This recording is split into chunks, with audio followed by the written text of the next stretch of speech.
To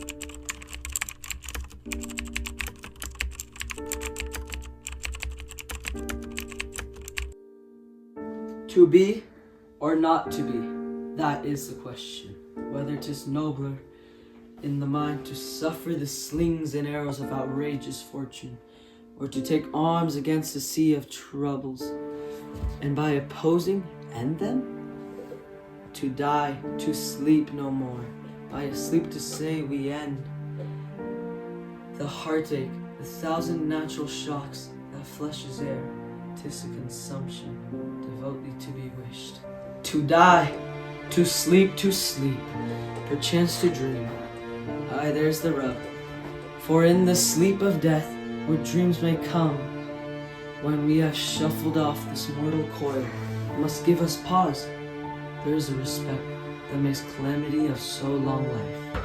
Who would Fardels bear to grunt and sweat under a weary life? But that the dread of something after death, the undiscovered country, who is born, no traveler returns, puzzles the will, makes us rather bear those ills. We have then fly to others that we know not of? Thus conscience does make cowards of us all, and thus native hue of resolution, sickled o'er the pale cast of thought, and enterprises of great pith and moment, with disregard, occurrence turn awry, and lose the name of action. Softer now, fair Ophelia!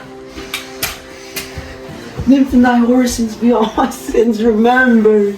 I have remembrances of yours, that I have longed to redeliver. I pray you now receive them. No, not I! I you ought! My honored lord, you know right well you did, and with them words of so sweet breath, composed as made the things more rich, their perfume lost. Take these again, for to the noble mind. Rich gifts, wax poor, when givers prove unkind. There, my lord. Ha ha, you honest! My lord! Are you fair? What means your lordship? That if you be honest and fair, your honesty should admit no discourse to your beauty.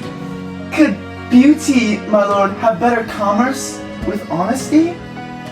Aye, truly, for the power of beauty will sooner transform honesty from what it is to a bond than the force of honesty can translate beauty into its likeness. This was sometimes a paradox, but now the time gives it proof. I did love you always. Indeed, my lord, you made me believe so. You should not have believed me, for virtue cannot inculcate our old stock, but we shall relish of it. I loved you not. I was the more deceived, my lord. Get thee to a nunnery. Why wouldst thou be a breeder of sinners?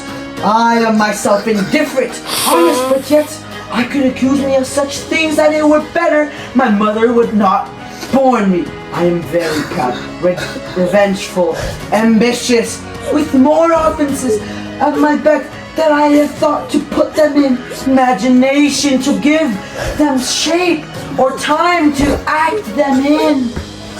What should such fellows as I do, crawling between heaven and earth? We are errant knaves all, believe none of us.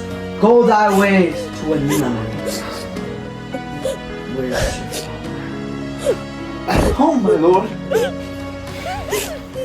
let the doors be shut upon him that he may play the fool nowhere but in his own house.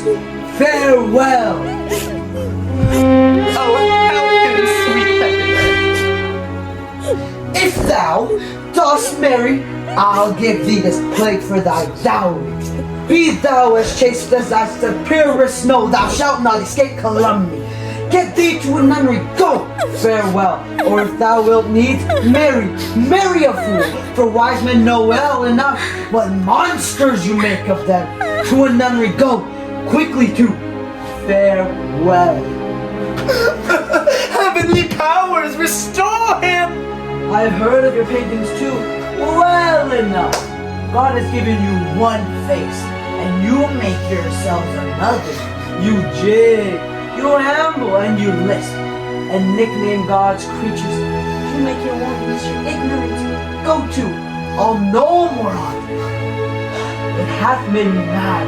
I say we will have no more marriages. Those that are married are already, all but one shall live. The rest shall keep as they are, to a nunnery. Go!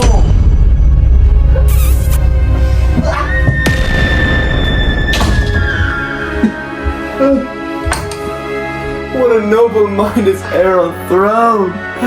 The courtiers, soldiers, scholar's eye, his tongue, sword! Oh, the expectancy and rose of the fair state, the glass of fashion, and the mold of form! They're observed of all observers, quite down! And I of ladies most deject and wretched, that sucketh the honey and his music vows. Now see that noble and most sovereign reason, like sweet bells jangled out of time, and harsh, that unmatched form and feature of blown youth blasted with ecstasy. Oh, woe is me that hath seen what I have seen, see what I see.